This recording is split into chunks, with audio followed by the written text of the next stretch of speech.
unstoppable kick-ass confidence. Are you ready? Welcome to the Raw and Unscripted show with Christopher Rausch, where we help you overcome your self-created crap without the self-help fluffy bullshit. Now please welcome our host, Christopher Rausch.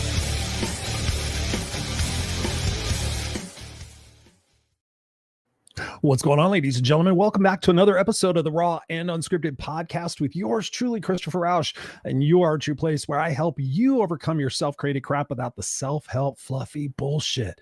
In other words, I help you shift your perspectives about your past, present, and your future to realize that you, the person listening to this, the person watching this, are truly kick-ass unstoppable. And tonight's conversation is going to help you exponentially get to that place, of being kick-ass unstoppable, because tonight we're answering your questions. A couple of weeks ago, I put on social media in various places, like, let me know, I'm ready to do another question and answer show.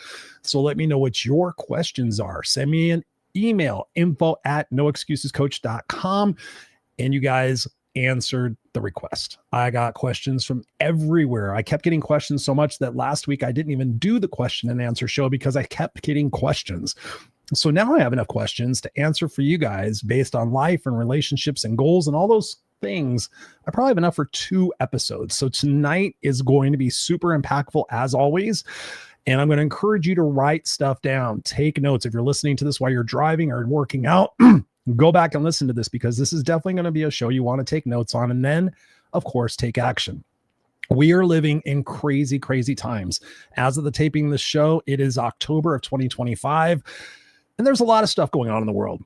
And so normally when I ask people, like, what questions do you have for the podcast? I get anywhere from, 30 responses. This time I got 100. I didn't even count how many responses I got, but what I did was I put all the questions that were kind of alike. I put them together. So tonight I'm going to be talking about 10 questions. I'm going to be answering 10 questions about life. And they challenged me. So I actually took notes and wrote them down because I want to make sure that I'm giving you the best possible value. And first, let me just say thank you. Thank you for all the subscribers, for all the followers, for all the watchers on the YouTube, for the listeners on the podcast. Thank you, thank you, thank you so much. There have been moments over the last 6 years of doing this podcast where I thought, maybe I've said all I've needed to say. And I actually thought about that this year. I thought about maybe I'll stop this podcast and I'll start another podcast. I'll start one on music or something like that. But overwhelmingly, once I started really getting more personal in these podcasts and talking about my feelings and my fears, the numbers just went crazy. And to be honest with you, the biggest market right now is Brazil. So thank you, Brazil. I mean, the United States is a huge market, of course. United States, Canada, Europe. We're in 66 different countries, but recently Brazil has come to the top of the list. So thank you, my Brazilian brothers and sisters. And India and all over the world are listening to this Raw and Unscripted podcast. So thank you from the bottom of my heart. It is my sincere intention, truly, to bring you honest, reliable, consistent inspiration, motivation, education, whatever you want to call it, opportunities for you to think differently.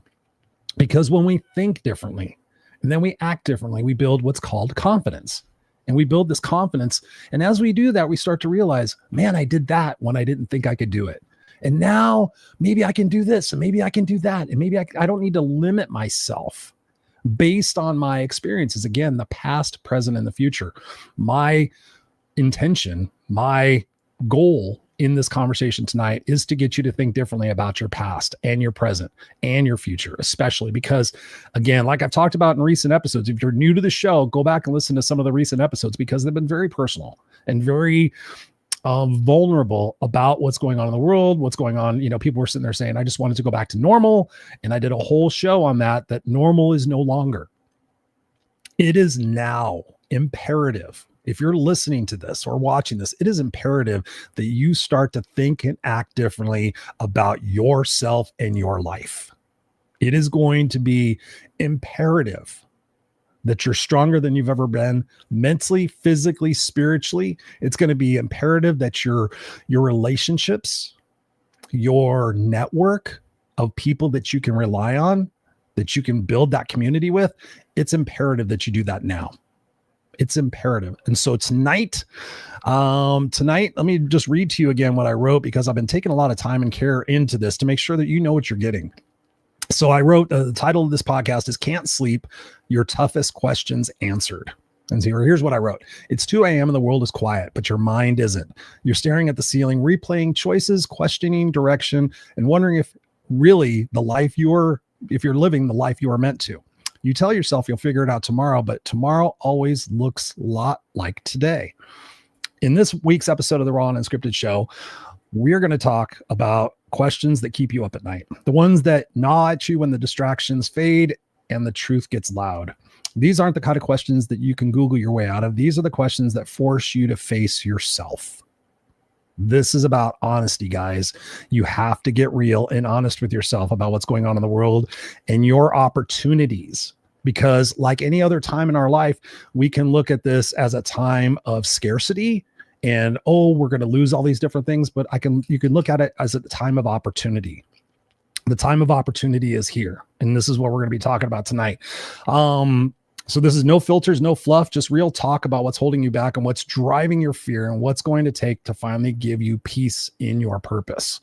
I'm answering the hardest, most requested questions from listeners around the world about life, success, relationships, growth, and the silent battles that too many of us fight alone. And a lot of us fight battles alone.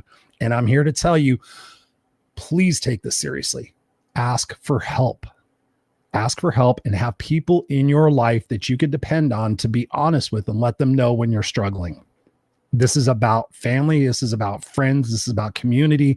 This is about building your tribe now, not being a lone wolf. You can't do that anymore. And nobody else can do it either. So if you know people out there who are lone wolves, reach out to them, because all of us are going to need this. So let's just jump right into it. So the first question, and I got a lot of questions, like I said before, and this question came up so much, and I get it a lot. I mean, I get questions, people asking me every single day, because I tell people what I do out in the real world and I'm out there doing it. So the first question, let me actually just jump over here and say, what's up, Robert? Thank you so much for being here. Appreciate you. Appreciate everybody who's watching either live or on the replay in the morning. Thank you so much for guys for being here. If you have questions as we are going through this conversation, you have input, put it in the comments and I'll post it up here, and we'll continue to have this conversation together. So yeah, let's get into this first question. It's a very easy question to say, but to answer. What's my purpose in life? So I had a lot of people reach out to me and say, Chris, what's my purpose in life? I don't know what my purpose is, or any variation of that. Because most of the time we go to school and then we get a job, or we go to school and we get a career and we get a job and then we get a family, we do all these things. And then we finally realize that we're just doing stuff to make money. So what is your purpose in life? My first recommendation is, what is your natural gift? We all have natural gifts. I think about in my life and my journey, when I thought about this question, what is my purpose in life? My purpose in life originally was to survive, because I was born a homeless 7th grade dropout. I had all sorts of, negative stuff happen to me. And so my purpose in life was to survive. And then there came a point where I said, okay, what's my purpose? And then it caused me to go down this road, and it caused me to ask people questions. What do you think I'm naturally good at? When you think of Christopher Rausch, what do you think of? And a lot of it came up: leadership, motivation, inspiration. You're a great listener. You're very empathetic. You're very authentic. You give great advice. And I'll give you kind of the nutshell thing. I was in corporate America for many, many years, over 30 years. And I was a manager, director. And I would have people come into my office because I was in operations, and they would come in and ask me a question about what was going on in the workplace. But somehow we would talk about life. And then people would leave my office an hour later, 2 hours later, don't tell my old boss. And we would talk about life, and they would say, Chris, I had no idea I was going to share that with you. Chris, I had no idea I was going to talk about all that. Chris, thank you so much. I didn't realize that you knew all these things, whatever it might be. And so we would have these big talks about life. And so that's when I realized that I can become a life coach. And that was the first time back in those days, the early 2000s, when you heard the term life coach, because I was studying to be a psychologist, psychiatrist, sociologist, something in the care field, something in the working with people in psychiatric capacity.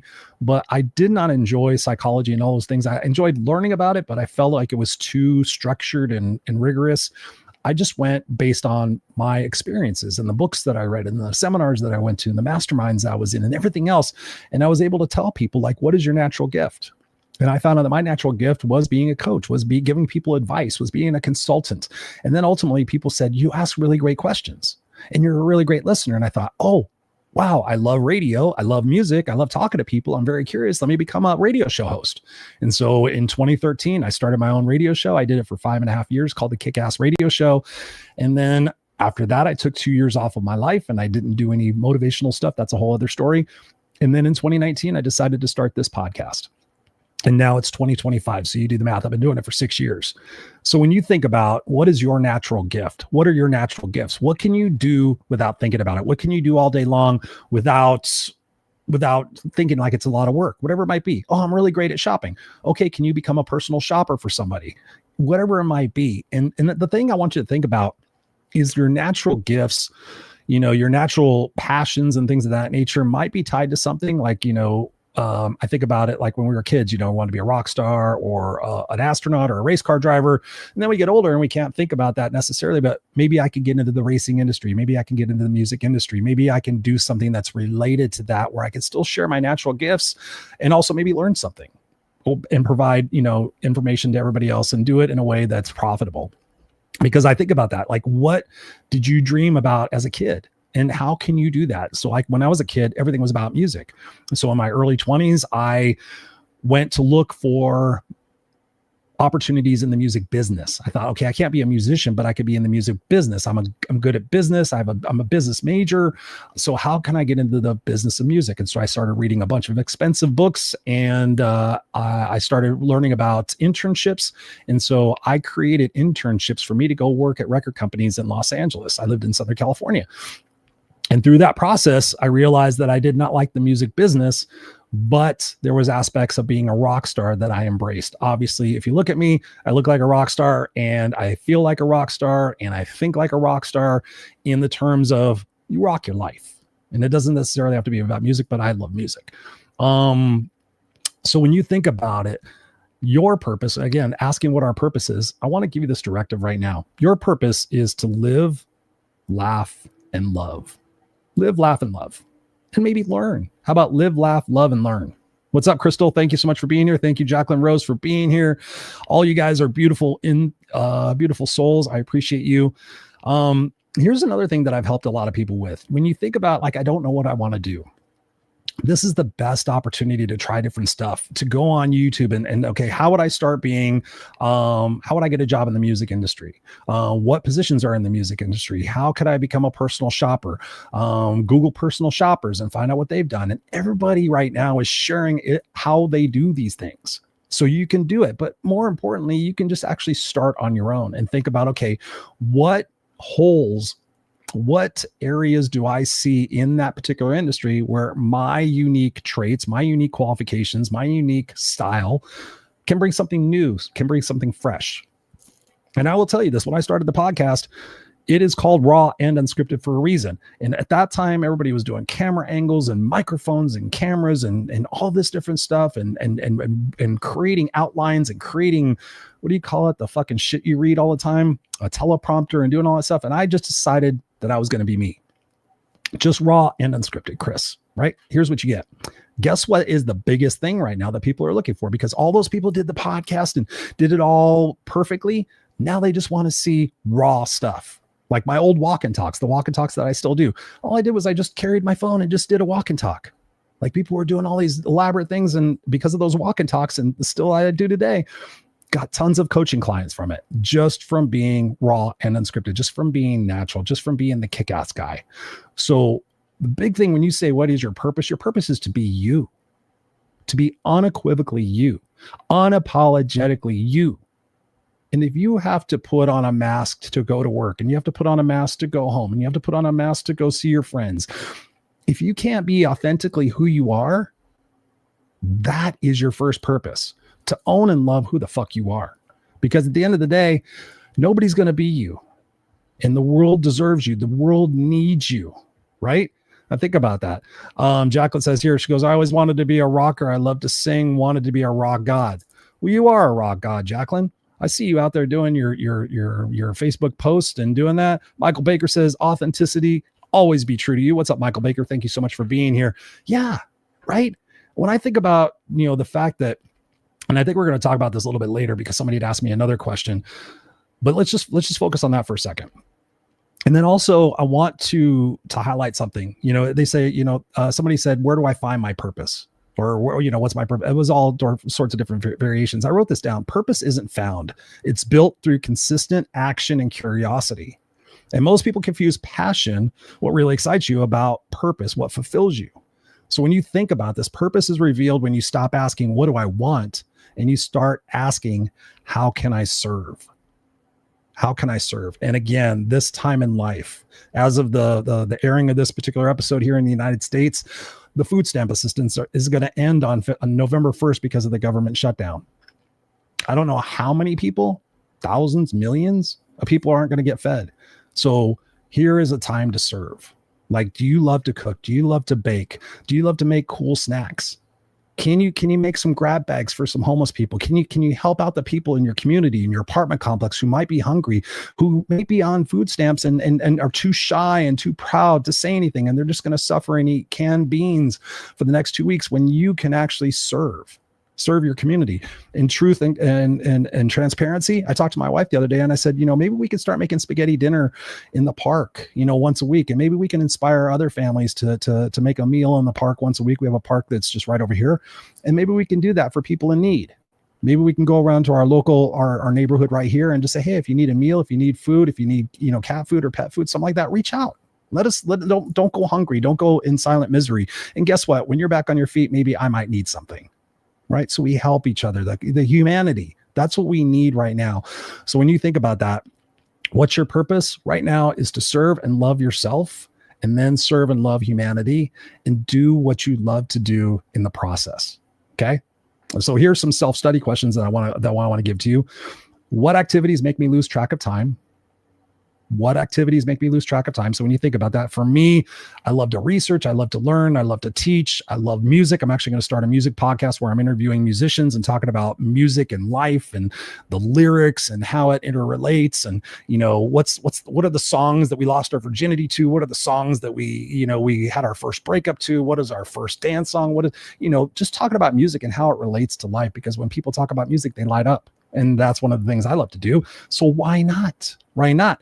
So here's some exercises you can do. I love this one, and I talk about it all the time. Write your eulogy. If you don't know what your passion is, you don't know what your purpose is, you don't know what life has in store for you, you got to look at it with the end in mind. So when you're planning out projects and goals, this goes for everything. Like when you think about how you want something to turn out, you want to go on vacation, you're planning a vacation, visualize in your mind the last day and thinking back like, oh my God, I'm so glad we got out and did so many things. I'm glad we stayed in the hotel and relaxed. I'm glad that we got to experience things that we were uncomfortable with. We went paragliding, we went parasailing, we went snorkeling or scuba diving, whatever it was. How do you want that vacation to be?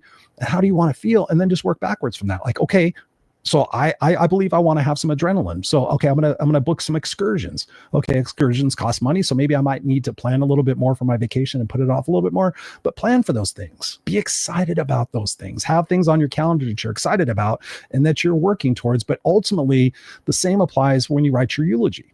Back in 2008, I wrote my eulogy, and ultimately it has been a guidepost so much and so often in my life where I can ask myself, is there anything about this in my eulogy? Is there anything in this that I visualized for myself? I used to always say that I wanted my 69 Charger on the front cover of a Hot Rod magazine. When I did the eulogy, guess what? Nothing about my car came up. And I thought that was important. So there was space occupying my mind. This is really important. This is really important. And then guess what? When it wasn't in there and I realized it wasn't that important, I started to let that go. And it wasn't as much of a pressure or something hanging over me that I needed to do, that I thought I needed to do, which was ultimately related to gaining respect and admiration. And, oh, look, you got your car in the hot rod. And man, I went from a piece of shit to that. And basically it was an analogy for my life. I just wanted to prove that I could take something from being shitty to being awesome. And instead of focusing on my car, I focused on myself. right? So at the end of that eulogy, it said Christopher Rausch will have fought for what's right and what's fair. He will have risked for which that mattered, and he will have left the earth a better place for who he was and what he did. So when I'm going through my life, am I fighting for what's right and what's fair, or am I being complacent, right? Am I risking for which that matters most? Am I fighting for people's rights? Am I making a difference? Am I doing this podcast even when I don't feel like it, because I know people are listening each week for some hope and some opportunity and some strategies that they can employ in their life, so that by which coming back the following week, they're a little bit stronger. You guys are a little bit stronger. Some of you guys have been watching and listening since we started, and I know your journey, I know your transformation. A lot of you guys have become coaching clients over the years because you've listened to this podcast, because you said, fuck, if he gives that stuff away for free, what is he really giving away? What is he giving his clients? Right? Imagine working one-on-one with me and being able to talk with me every single week about the situations, the wins and the challenges and the questions that you have, like the questions that I'm answering here. You need people in your life, guys. You cannot do it alone, more now than ever. This is the time to ask for help. This is the time to reach out. This is the time, again, to get off your ass. Stop being complacent. Stop being lazy. Stop having the excuses. Stop blaming people and start to fucking live your life. Please. Here's a question. So here's some exercises you could do. You could do the eulogy. Here's another thing you could do. You could journal 1 paragraph daily on what gave your day meaning. You can also, I highly encourage this, talk to 3 people that you know really well and ask them, when have they seen you most alive? Right? When have they seen you most alive? What do they think your natural talents and gifts are? I went around and asked people that, like I said before, and they said, man, you're a great listener. You're giving great advice. You're very inspirational. You're super energetic, blah, blah, blah, blah, whatever it might be. And then take that and run with it. Okay. Take that and run with it. Yes. Michael Baker, legacy, right? Jacqueline says here, I lose myself in playing musical instruments. Nice. That is awesome. Robert says, maybe you'll find yourself playing musical instruments. I mean, I got musical instruments. I'm staring at a guitar over there. I'm staring at a full-size keyboard. I'm staring at an amplifier. I've got guitars and everything all over the place. And just to share with you guys a little bit, I haven't really announced this, but I have been practicing my singing. I took singing lessons back in 2008 for like a year. And I never publicized it much, but yeah, I've actually been practicing my singing and being a little bit more dedicated about that. And I might actually start taking lessons, and I might be taking lessons on how to be in a band and all that good stuff. So talk about putting myself out of my comfort zone, but doing something that I love, right? I'm already doing stuff that I love. Doing this is what I love. Coaching is what I love. Helping people, inspiring people to think differently is what I love. Being a dad is what I love, right? Helping people. That is what I love. But also, it's important for you to go after your passions and invest in yourself, right? So here's question number 2. I want to make sure I get all these. There's 10 questions. How do I stop caring what others think? I'm going to put these in the order of most requested. So how do I stop caring what other people think? We could do a whole show on this, right? I just saw my cat walk in. We could do a whole show on this. So here's a question I have for you. Think about this. How would you feel if you no longer cared what other people think of you? How would that feel? If I no longer cared what Tammy thought, I no longer care what Al thought, I no longer cared what Frank thought, I no longer care what my mom thought, right? And I'm not saying not care, like I don't give a fuck. But also, like, people will have their concerns. Oh, you shouldn't do that. It's not safe. And well, they want you to stay safe and certain so they don't have to deal with the implications of maybe you not being successful, all that good stuff. So how would you feel and act if you no longer cared? And then here's another thing you could do. Write down the benefits and keep it near you when you get up in the morning. Right. So when you think about, man, if I didn't care what other people thought anymore, I would rock my own shit. I would say what I want to say. I wouldn't feel like I need to censor myself. I wouldn't feel like I need to put a mask on in the morning to pretend that I'm somebody that I'm not. And I did that. Prescriptively. I was so good at it. No matter where I went, that was another one of my gifts. Oh yeah, there's a bunch of smart, educated people. I can sound smart and educated. Oh, there's a bunch of rock stars. I can fucking lay back with that. There's people in sports, even though I'm not a sports guy, I can get into that conversation as well. I can basically adapt my personality to wherever I'm at in order for people to like me. Now, a lot of people would say that's great. They make you a great salesman. Back at my job, they tried to give me the sales department once. And I said, no, I'm an operations guy. But they said, you're so good at it. And I said, no. And so when I think about what would I do if I stopped caring what other people think? If you guys go on my YouTube channel, youtube.com, the Christopher Rausch, the last name spelled Rausch, the Christopher Rausch. If you type in Christopher Rausch, if you type in No Excuses Coach, if you type in Raw Unscripted, you'll find me.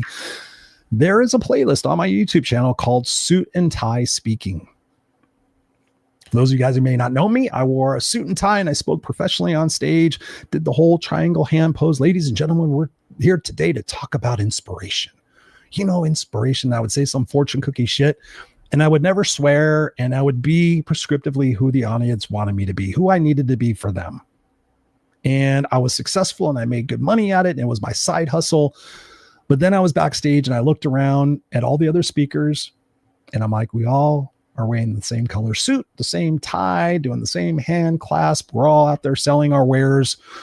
What differentiates me from them? And the first thing I started saying was all my attributes and all my characteristics. But I'm like, well, wait a minute. Right now, I'm hiding those. I'm hiding my authenticity. I'm hiding my vulnerability. I'm hiding the fact that I have failed more times than I've been successful. But what do these speakers do? They get out there and talk about how great they are. And so ultimately in 2013, I joined a mastermind and I got around people who are smarter and brighter than me. And I really went through that authenticity path. Right. And if you guys know who Les Brown is, I spent 3 days working with Les Brown, the famous motivational speaker, amazing speaker. I spent 3 days with him, somewhat dressed like this, and he couldn't get it. Everybody else was in there wearing suits and ties like him and then kissing his ass. And on the third day, true story, he pulled me out of the speaking room that we were in at the Los Angeles Sheraton Gateway Hotel. I remember it vividly. Pulled me over by the staircase. There was a plant right behind him. I remember it. And he says, Christopher, you're an amazing speaker, but I can't do this. And he was looking me up and down the way I was dressed at the time. And that time I wore a tie loosely tied with a dress shirt that was untucked with a vest and my bandana and jeans and Converse and a wallet chain. And, just looked like a rocker, biker, business guy. That was my thing. I was like, I'm a little bit of both. So here we go. And I sat there and I was like, holy shit, Les Brown is sitting in front of me, like telling me, he goes, man, I don't fucking wear suits all the time. I wear sweats. He told me at that time, which was confidential, but it's now public knowledge, that he goes, I color my beard with a mascara because I'm black and the hair dye will affects my skin. So he was telling me right there, he's all, man, I do it. I put on the suit and I do all that. He goes, but I make good money and I make an impact. And he goes, you can do that. He goes, but I can't do this. And I thought about it, and it didn't take me long at that point in my journey. And I said, Les, I love you. I said, your cassette tapes with Tony Robbins and Zig Ziglar and all those other major motivational people back in the day, your tapes as a homeless 7th grade dropout, your tapes got me through. Your tapes taught me that there was other opportunities out there for my way of thinking. I said, but Les, I got to be true to me.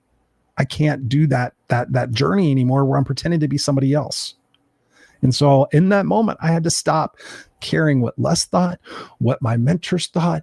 Well, actually, my mentor said to be me, but they did caution me on swearing. They said, you really shouldn't swear. This was back in 2013. Now everybody swears.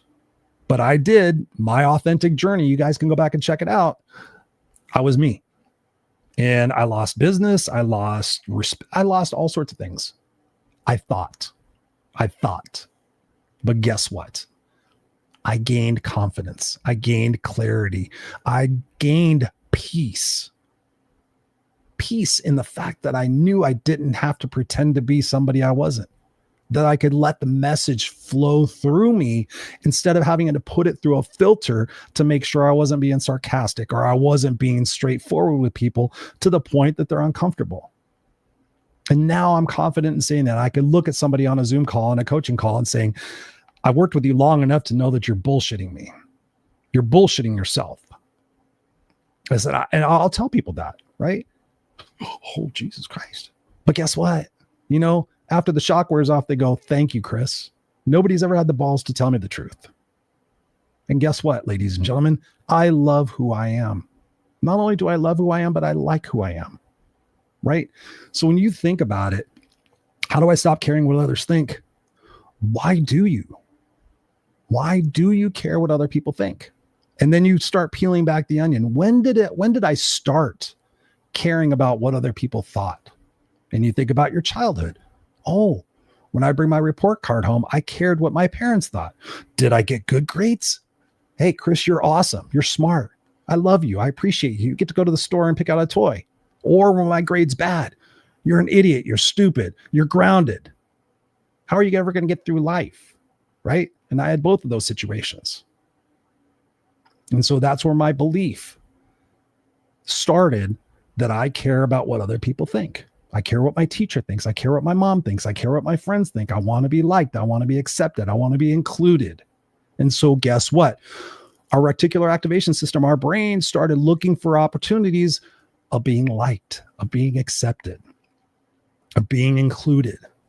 I remember horrible stories of not being included when I was a kid. Horrible stories of being told I was stupid and ugly and untalented. And I got bullied at school, and I got bullied on my block, and I got bullied in my own house by my own mother. And guess what?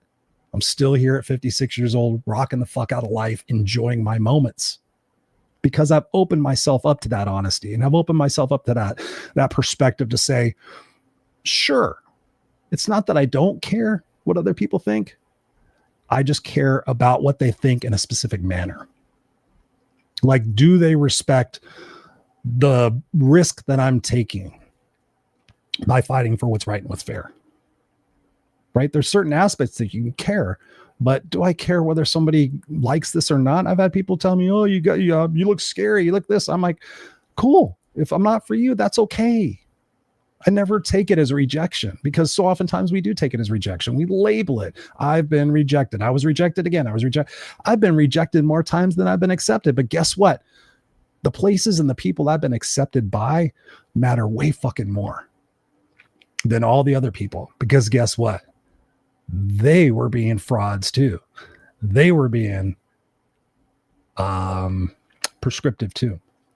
So when you think about this, who do you respect in the world? Like, when you think about this, who do you respect in the world, and why do you respect them? And what qualities about them can you emulate? Like, if you see somebody that's able to get out in front of people and speak, maybe it's somebody that you know. Like, what aspect of them can you emulate? What part of their story can you learn about and be able to say, wow, if they did it, I can do it too.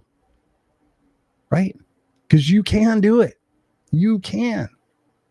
It's just the brain in your inside of you is telling you can't, because you're worried about what other people think. The only thing that matters, honestly, and I've thought long and hard about this, is on our deathbed. Yeah, you're going to die. I'm going to die. And there's going to be moments. There may be months. There may be minutes. There may be seconds where your life is going to flash before your eyes, and you're going to look back and go, fuck yeah. Or you're going to go, oh, I wish I'd have done more. I wish I would have taken more chances. I wish I'd have been myself. I don't even know who I am. I spent my entire life trying to make everybody else happy, and I was miserable. So if that's what's going on in your mind right now, when you think about that eulogy, when you think about death, if that scares you, this is your opportunity to take action, because you're listening to this. You're listening to the words that are coming out of my mouth. You're watching this, right? So there is a reason why. And I will tell you this also, and I know this from my friends, and I know this from my clients, that depending on where you're at in life, there's going to be a point where you're just not going to care anyway. I know so many of my people, it's funny, like when you get old, you understand older people, and you understand they just don't give a fuck anymore. They just don't care. They go out of the house with their toenails not looking great. I mean, there's certain things you should care about, but ultimately when you get older, you stop caring, because you realize it doesn't matter. Like, it doesn't provide any value or sustenance unless it's people that are close to you in your life, like my coach Sally, or Jock, or Lee, or Walt, or Pamela, or my wife, or the people that truly matter. Those are the people that I'll ask their opinions of, and I'll listen to what they have to say. So I also wrote this down. The need for approval is just fear of rejection wearing a nice suit. You can't make an impact if you're constantly managing impressions, right? If you're constantly thinking about, oh, who do I got to be? Like, how are you going to really authentically share your message and share your passion? And think about this. How do you differentiate yourself from anybody else in your profession, your career, your business? because AI is coming, and I've done shows on this. I've done shows on the reality of the situation that we're all facing, every single fucking one of us. No matter where you're at on the spinning blue marble in space, it's all going to affect us. So what is going to make you stand out from the rest? I tell people all the time they're afraid of AI. AI is going to take my job. Yes and no. But guess what? First, it's going to take people who don't know how to use AI, because those people are like, yeah, AI, it's not for me. I don't want to do it. It's scary. I'm too old to learn new things. Those people are going to be screwed. The people that are in positions right now that are able to say, like if I was still in corporate, I would be using it to simplify my processes, to simplify my email generate, to do whatever I could possibly do, repetitious tasks. You can have apps built now super cheap. Like you can just go in there and tell it what to do. You could create an app for the profession that you have. And I know this because way back in the day, I used to know people who created apps, and it would cost thousands and thousands and thousands and thousands and thousands of dollars and take 6 months and all this stuff. I knew somebody who did that, the app chicks, speaking of back in my old Rockstar days. But now you can do it. So the limitation is within here, what's going on. And the limitation is with the people that you associate with most, right? So here are some questions I want you to think about. Whose approval am I still chasing, and why? Whose approval am I still chasing, and why? And I have found that people are still chasing the approval of their dead parents. I'm still waiting for that apology. I'm still waiting for that acceptance. Get it from here. Get it from here, guys. Like, just go out there and do your best and push yourself and fucking struggle. And then wake up the next day and go, man, yesterday sucked. It was tough. I got out of my comfort zone, but man, I did it. I did it. Keep your promises to yourself.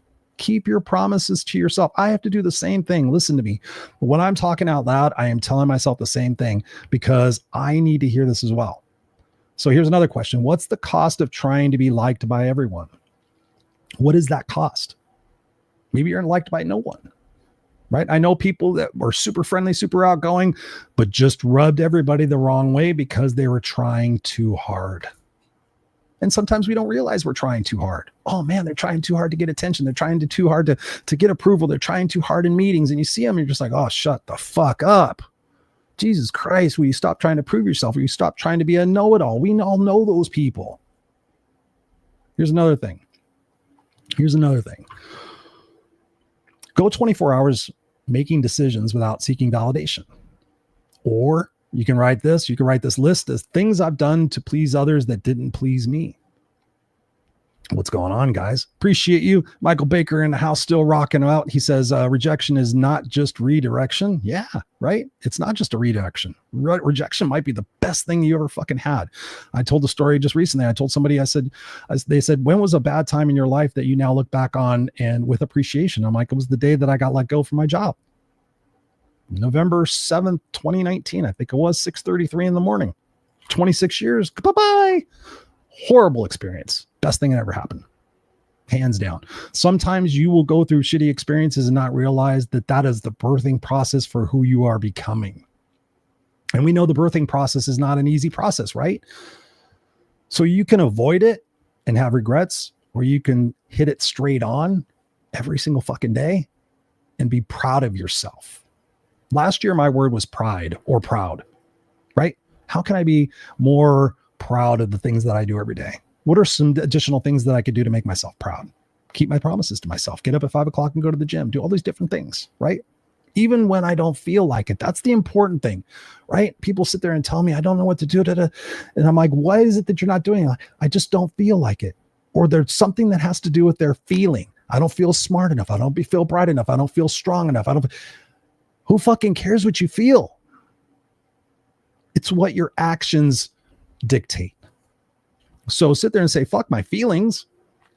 I'm going to get up and go to the gym tomorrow and work out because I know it's great for me. I know that after that hour, I'm going to feel so much better. I'm going to feel a sense of pride. I'm going to feel a sense of accomplishment. I'm going to feel a sense that I did what most people give excuses for every single day. I got up and I did it. This is how I get to start my day. I get to start my day with adrenaline and air and oxygen and feeling pumped and feeling confident and feeling secure that I'm going out there and doing it. But most people wake up and they have I got to drink my coffee. I got to have the news. I got to have this. I got to have that. I'm not a morning person, blah, blah, blah, bullshit, fuck off. I'm not a morning person. I'm not a morning person. I'm not a morning. I've had so many people tell me they're not a morning person, but guess what? When I've challenged them to get up at 5 o'clock in the morning and go to the gym 6 days in a row, they do it. And guess what? They keep doing it. Because you know why? Confidence, results, empowerment, adrenaline, security, certainty. Like I went to the gym today. This is a personal story. I went to the gym today, did not feel like it, did not want to do it, but I grabbed my keys, I grabbed my sunglasses, and I said, let's go, because I know on the other side of it, I'm going to feel so much better. And I just walked out the door. And I almost gave myself, I got to do this. I got to do this. I'll go tomorrow. I did this. I already walked. I gave myself all sorts of excuses, and I still grabbed my keys and I fucking walked out the door, and I got in my truck and I went. So sometimes you just have to override this thing, this brain. Put your fucking headphones on, turn on some loud music, and go for a walk, go for a ride, go for a run, go for a hike, go sit in a park and smell the flowers, right? Get out there and do and live your life. This is your life, not anybody else's. So here's some self-study questions. Jesus Christ. I knew I was going to have to do 2 shows. What patterns repeat every time I start making progress? Whoops. Oh, no, that's the next one. Sorry. So yeah, we've already did this one. So point number 3, or question number 3. Why do I self-sabotage right before I succeed? Why do I self-sabotage right before I succeed? Why do I self-sabotage in general? A lot of us do. I'm raising my hand, fucking both hands. Self-sabotage tons of time in my life. Even though I'm successful, there have been many points where I've been on the precipice of breaking into something bigger, but then I self-sabotage. And there's some respects where I look back on my life and I'm like, did I self-sabotage myself with Les Brown because I held on to my values of being authentic versus the monetary rewards and the exposure rewards and the validation rewards that I would have got from doing that? And there's parts of me that think, oh, I should have done that and then got the audience and then changed. But ultimately, when I ask myself the question, am I happy with that decision? Yes or no? Yes. There's no maybe. I'm happy with the decision that I have owned who I am. And irregardless of what I quote unquote lost, that wasn't meant to be, because I've been so much happier doing this and I didn't ever go back. And there were times where I thought, maybe I should put the suit and tie on, Chris. You're older now. It really doesn't matter. You still get to be who you are. You know, sometimes we have to do things we don't like. All these other things that came into my head. But when I think about self-sabotage, the number one thing that comes up into my mind is that we don't think we're worth it. That value that it's assigned to us by ourselves based on what other people say about us. And those other people that said shit about us, are they people that we respect and admire? Or are those people that were struggling and challenged with their own situations? How did they learn about motivation? A lot of people learned. I just gave this example the other day. Negative reinforcement. We were talking about childhoods. I was talking with a coaching client, and I said, when did your self-worth, when did your value change? And it's because they believed what it is that people were telling them, and you don't believe that you really deserve it. And the biggest culprit of that is the negative self-talk. I always screw up. I'll never get it right. Blah, blah, blah, blah, blah. Well, I'll try to do this and I'll try to do this and I'll try to do this, right? Take the language that you use with yourself. This is paramount. Oh, I'll never be good at that. Oh yeah. Whatever excuse, whatever you want, just no. You know what? I'm not going to try. I'm just going to do it. And there's some ifs and ands and buts and ors on all that try stuff. But instead of trying, just commit. Just commit to saying you're going to do it, whether you feel like it or not. All the successful people I've interviewed in my life, all the interviews I've watched of successful people, all of the autobiographies of the people that I read of successful people have a few things in common. One of them is that they changed the way they talk to themselves, right? And here's another aspect, and I've talked to you a little bit before about this, but instead of sabotaging your success, again, go back to that visualization process, because your mind doesn't know the difference between real reality and perceived reality. And I'll give you an example. Who here has had a bad dream? What happens when you have a bad dream? Tell me, what happens when you had a bad dream? What bad dream have you had? I had a bad dream that I stepped off a curb one time and I was falling infinitely. Guess what? I woke up screaming in my bed. My wife was frightened. And she said, what's wrong? What's wrong? And I'm like, oh my God, I just had a dream. I was falling. I stepped off a fucking curb and it was just black. And I just was, ah. Did I fall? Nope. Was I in my bed? Yep. Was I in the safety and comfort of my own home? Yep. But guess what? I woke up sweating and breathing hard and scared the fuck out of my life from what my brain created in form of a movie. So if it has the power to scare us, it has the power to direct us. So here's what you do. You start playing this movie over and over in your head of, hey, wow, I'm going to pursue this. And on the other side of that pursuit, I see these outcomes.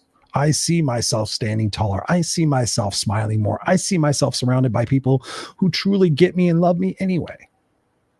I see myself. I feel confident. I feel accomplished. I feel proud. I feel whatever it might be. I feel like a warrior. See that and don't paint it to be preposterous, right? Don't see yourself as the president of the United States. Not that that's we won't even get into that, but see it realistically. And then every single day when you wake up, set the intention to make that a reality and visualize that just for a second. Put that movie in your brain.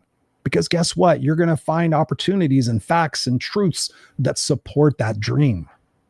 And anything to the contrary, you say, hey, that's nice. If you have a negative thought that pops into your brain, say, ooh, I observe that. Good thing I don't believe it. Because you are the observer of your thoughts. You are not your thoughts. You are not the anxiety. You're the observer of it. And you can sit there and choose to encompass yourself in it, become a part of it, and blame everything and be a victim. But when you blame, when you point, you take the responsibility for the solution out of your hands, right? The people that are still waiting for apologies or attaboys from their parents who are dead, right? Give it to yourself. Give it to yourself. You might be self-sabotaging because, again, you have that belief and that opinion from somebody else. And now you don't feel you deserve it, right? So what would you feel like if you did deserve it? What would you feel like? How does that person who accomplishes these things feel? What do they do? What do successful people do in order not to self-sabotage their success? And let me ask you this.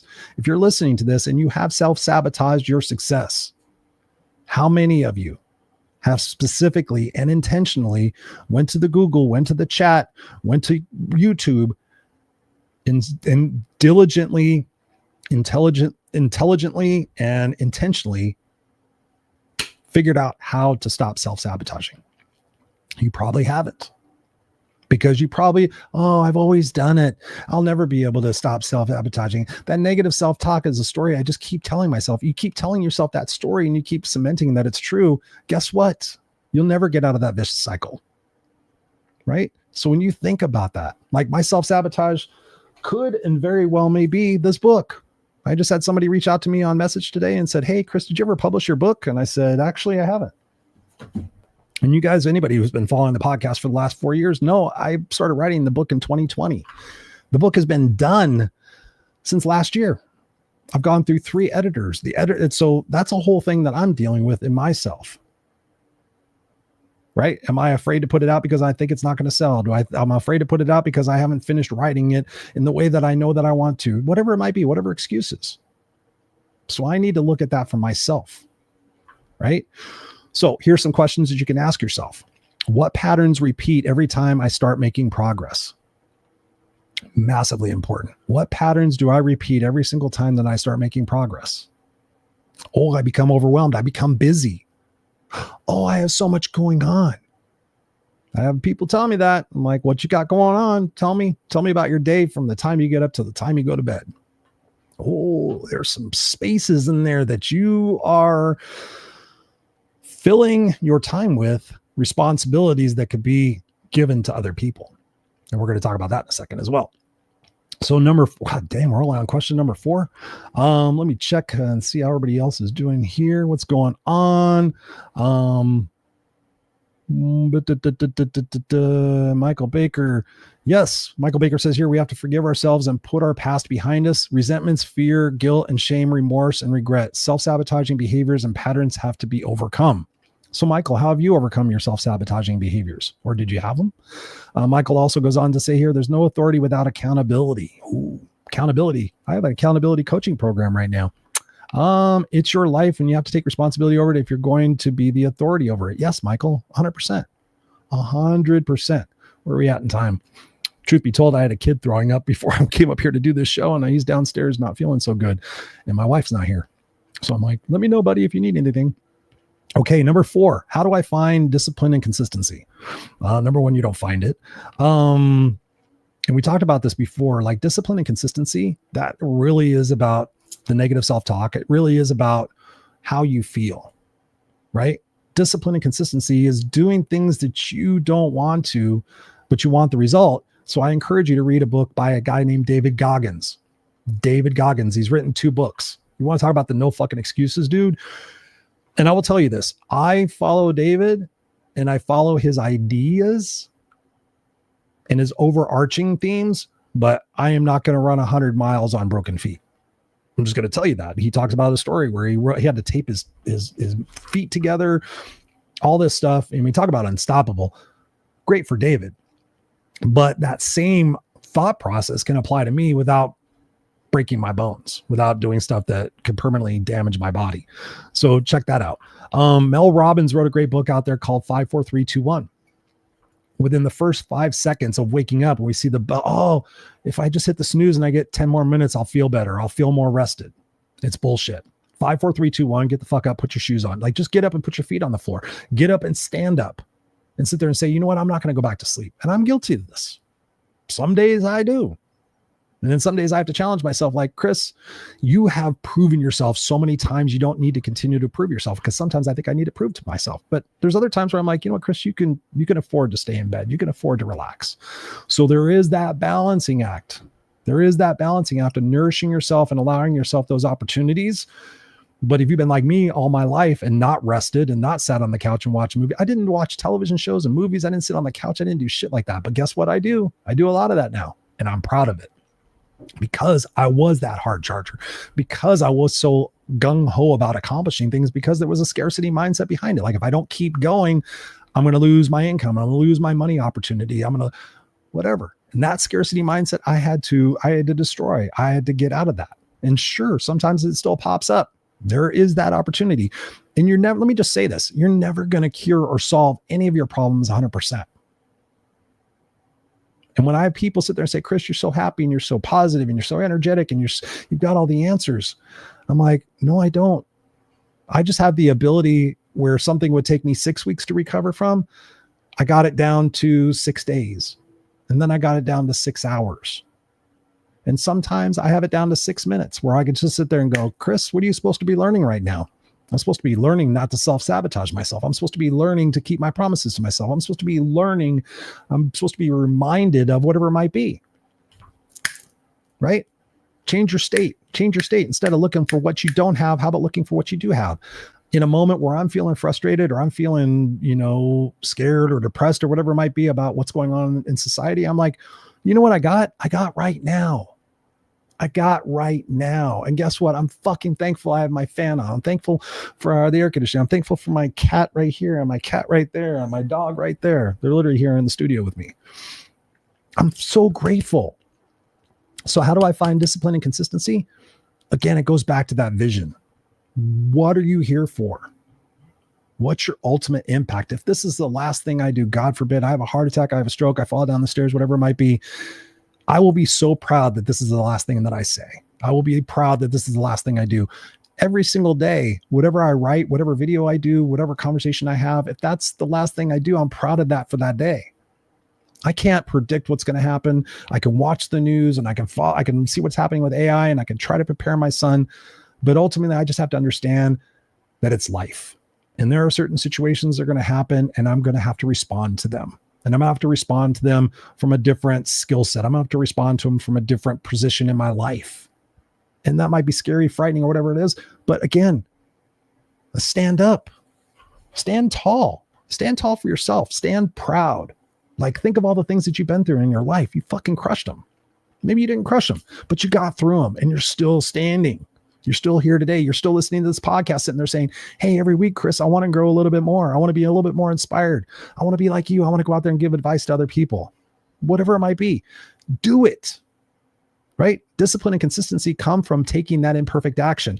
I would not be here today. I would not be here 60 years later in the podcast had I not taken imperfect action. Just a couple of episodes ago, I showed you episode 29. I put it on the screen and I showed you guys 29, where I started. And the studio wasn't as nice, and I fucking had my glasses on and all sorts of shit. But guess what? Over the years, I just recently got a new camera, got new recording equipment. I've improved my microphone. Over the years, I've continually improved. I continue to watch podcasts. I continue to watch people who are interviewers and saying, how can I be as good an interviewer as that or better? Right? I've spent this year doing a lot of solo shows because that's what you guys asked me for last year. Next year, we're going to go back to a mix of guests and these solo trainings. And I'm going to be doing little mini series, maybe going deeper on some of the stuff that I realize that I do overviews on, but I could go into just consistency for a whole entire episode. And I probably have. Here's a big thing. How do you develop discipline and consistency? Again, when you think about putting yourself in that future space, and a lot of consistency and a lot of discipline has to come around health. And I find people cutting corners and all these different things. But if you take your situation right now, and I had to do this with my drinking, and I wasn't an alcoholic, but I drank quite a bit. And it was in 2023 that I sat on the couch, and as I was taking a drink, I was like, you know what? I'm just pouring poison into my body. I'm pouring poison into my body. But my liver enzymes are good. My kidneys enzymes are good. I always make sure I check on all that stuff. But I'm like, at that time I was 53 or 54. And so I just did a little exercise and I put myself 10 years ahead, and I'm sitting in the doctor's office and the scan came back. My CT scan came back of my liver, and it's enlarged. It's fatty. It's got cysts on it, whatever it might be. That's frightening. Would I quit drinking if I got that diagnosis? Yes. So why not just do it right now? Do I want to have that conversation? Do I think I'm going to have that conversation? No. I can blame and I can excuse and I can sit there and say, you know what? It's just not worth it. It's not worth it to get that diagnosis. And I know so many people, I could name so many people in my life, in my close life, who back in the day, I'm never going to be a diabetic. I'm never going to get cancer. I'm never going to have lung disease. You know, all my family smoked, and they never regret, dead, diabetic, cancer, whatever you might want to be. Put the insert it in there. And guess what? They would love to go back to their 30-year-old self, their 40-year-old self, their 50-year-old self and say, you motherfucker, you should eat more vegetables and exercise more and not smoked. Right? So if you put yourself in that position, right, of getting divorced because you haven't changed your attitude or behavior, and your spouse coming to you and saying, hey, fucker, I'm done. And I see it. I see people in their 60s right now getting divorced and they're having to start all over. And that is a miserable situation when you think, man, I could have just been a better spouse. I could have been a better listener. I could have been a better communicator. I could have done a couple more things to make my spouse feel appreciated. And my wife and I just had that conversation recently. We had a very, very deep, heavy conversation about what we need. And if you guys have never read the book, The 5 Love Languages, go out there and read it, because we read it years and years ago together. We each had a copy. And I had to ask her the other day, I'm like, do you remember what my love language is? And she said, yeah, words of affirmation. I'm like, yeah. I said, how have your words been lately? Just being honest with you, had to have that conversation. We do have to have those conversations. So yeah, I'm only on question number 4. So I think I'm going to have to, what's up, Nasangel? Thank you. She says here, so it is good to give ourselves some grace. Yes. Definitely. Michael says here, I got one life to live. That's a soap opera, Michael. One Life to Live. I used to watch it. It was on Channel 7 at 1 o'clock. 1 o'clock on ABC. I don't know. That was a long time ago. So yeah, we're only on question number 4. So I tell you what, this is important. Let's go. Let me do question number. You know what? Because I got to get downstairs and take care of my son. So I tell you what, I don't think I have anything planned for next week. So we'll do a continuation of this broadcast and we'll continue answering the questions. Here's what I'll do is I'll give you a little preview of the questions are. Question number 5 is, why do I keep procrastinating even when I know what to do? Huge. And sometimes only a few questions or only a few numbers separated these from being the top questions. So why do I keep procrastinating even though I know what to do? Question number 6, how do I know when it's time to walk away from a relationship? Do a whole show on that. Question number 7, how do I set healthy boundaries without feeling selfish? We'll talk about that one. Number 8, should I quit my job and follow my passion? I get that one a lot lately. Number 9, how do I deal with burnout? That almost could have been the number 1 question. Overwhelm, stress, anxiety, all sorts of things. But I just tried to structure it the best I could. So how do I deal with burnout? And then question number 10, how do I stay positive as I get older? Right? I have a lot of people right now just struggling to stay positive. So there we have it. The questions we have talked about tonight, I'm sure will give you food for thought. So again, when we go back to them, what's my purpose in life? We talked about that. Question number 2, how do I stop caring what other people think? Question number 3, why do I self-sabotage right before I succeed? And then question number 4, we just finished up with, is how do I find discipline and consistency? So ultimately, and I wrote something because I used to write a lot and now I started writing. So here's the truth. Sleepless nights aren't a problem to fix. They're a signal. They're a signal that something in your life is asking for attention, for honesty, and for action. The questions that keep you awake, they're not meant to scare you. They're meant to guide you.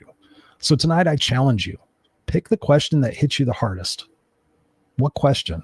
When you thought about like, fuck, that's what I really got to deal with. Which one is that question? I want you to write it down and reflect on it. And then I want you to take one bold action. One bold action, one step that you can do tomorrow before it ends to take action on that. Whether it's buy a book, watch a video, hire a coach, join a group coaching program, get a mentor, whatever it might be. What is one bold action that you can take before tomorrow ends on this question? Life is not meant to be lived in quiet fear of what if. It's meant to be lived fully, unapologetically, and with courage. You have the power to stop lying awake in doubt, stop letting fear run the show, and start living a life that's loud, real, and your own. No more excuses, right? When you think about it, let's break it down. Are you living or are you existing? Are you excited about tomorrow? Are you apprehensive about tomorrow? Are you regretful for the actions that you did or didn't take in your life? Do you dream of having something or someone different in your life? Number 1, take that imperfect action. Number 2, decide you're worth it. Number 3, get people around you in your life that support you taking risks. Right? I had people around me that wanted me to stay safe and certain and in their bubble and wear the suit and not swear and not be opinionated and not be this or whatever, because that's what they wanted. That's what they felt comfortable with. So I had to adjust the people that I was around. And I still do that to this day. I had to wish my sister well. I've had to wish people well in my life. It's not that I kicked them out of my life and I'll never speak to them again, but for those close relationships, for the people that I talk to most, I don't want to look at caller ID and go, shit. I want to look at caller ID and go, wow, all right. Right? Have those people in your network. And if you don't, create that network, because like I said at the top of the show, normal is gone. Normal is gone, and exponentially, as time moves, things are going to rapidly change and change and change. There's going to be a lot more disparity. There's going to be a lot more hunger. There's going to be a lot more troubling, challenging, negative, whatever you want to put it, opportunities in our life to rob us of our happiness, to rob us from our moments, to rob us to be grateful for what we do have. And I will tell you this, I know a lot of people right now that used to want more, and now they want to keep what they have. We used to think, oh, all these things, more houses, more cars, more this, more that. If you have the air that you breathe, and you have people in your life that love you and you love them, and you get to create moments where you laugh, live, and love, like I said at the beginning of the broadcast, and learn, the 4 L's, live, laugh, love, learn. Like, wake up in the morning and be grateful for the breath that you get to take. Wake up in the morning for the people that are in your life. Wake up in the morning and be excited about your natural gifts that you get to share with people. Be excited that you get to help people who are in challenging situations, whether it's with food, whether it's with support, money, spiritual guidance, whatever it is that you can do, what you can give, who you can serve, because I can promise you this, I have received lots in my life. I have been bestowed upon in great ways, but there is nothing like me being able to say something to someone and have them look at me in such a way that they're like, I never heard it that way. We all have that opportunity to make that difference. Let's do it. Let's be that hope. Let's be that love. Let's be that opportunity. Let's set the example for our friends and our family who might be watching us just a little bit from afar. And they see us like, man, wow, Miss Angel has a spring in her step. Michael Baker has a whole new lease on life. Christopher is doing this. Like, maybe I can do that. And maybe those people will surround themselves with go-getters, and maybe they'll surround themselves with people who bitch, piss, and moan and watch the news and complain and call people names. Please don't do that. My last message right now is please, please, for the love of yourself and for the love of humanity, stop saying all those people, all those Democrats, all those Republicans, all those libtards, all those, anybody who thinks this is an idiot, anybody or all those people. Fucking stop it. I'm personally done with it. You need to be done with it too. I don't care how smart you are, but you start generalizing and throwing people with the bathwater and saying all of those people and generalizing, then you're showing your narrow-mindedness. And again, when you think about what you allow in your life, I'm not going to allow that. I'll allow people to have different opinions all day long. Let's have a constructive conversation about it. Let's find a solution, not just bitch about the problem. So yeah, let's do that. I love you guys. Please, if you watch this episode, listen to this episode and you dig it, tell a friend, call a friend and say, hey man, I just listened to this episode, this podcast. I'd love for you to hear this. I'd love for you to hear this and let's talk about it afterwards. How many times have you done that?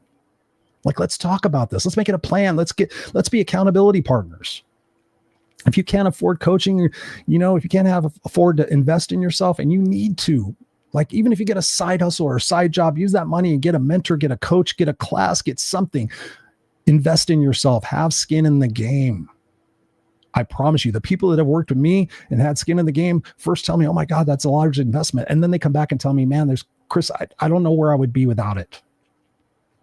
Right? I've done it too. I would not be where I'm at without the mentors and the masterminds and all the different things that I've been involved in with and I've invested myself in. I remember one time I spent $5,000 on a mastermind and I thought to myself, Chris, if you can't make back $1, $5,001 from your passion, from your expertise, from the thing that you love doing the most, then you have no business doing it. And you have no business writing that check. And I wrote the check and I never looked back, and my life changed from that point forward in many, many respects, because I allowed myself that opportunity to be worth $5,000 for me to spend instead of paying my bills and being responsible.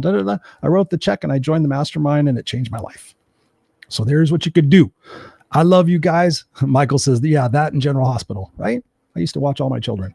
I love you guys. We'll be back here next week, Tuesday night, 7 p.m. Pacific Standard Time, 10 p.m. Eastern Standard Time, or anywhere you get podcasts. Take me with you. Listen to me in your car. Listen to me when you're running. Listen to this again. Reinforce your habits. Reinforce your methodologies, and go back and listen to some of the other shows recently if you haven't. And let's continue to rise up and wake up and make this world a better place for who we are within here. Okay? I love you guys. Peace out. Raw Unscripted out.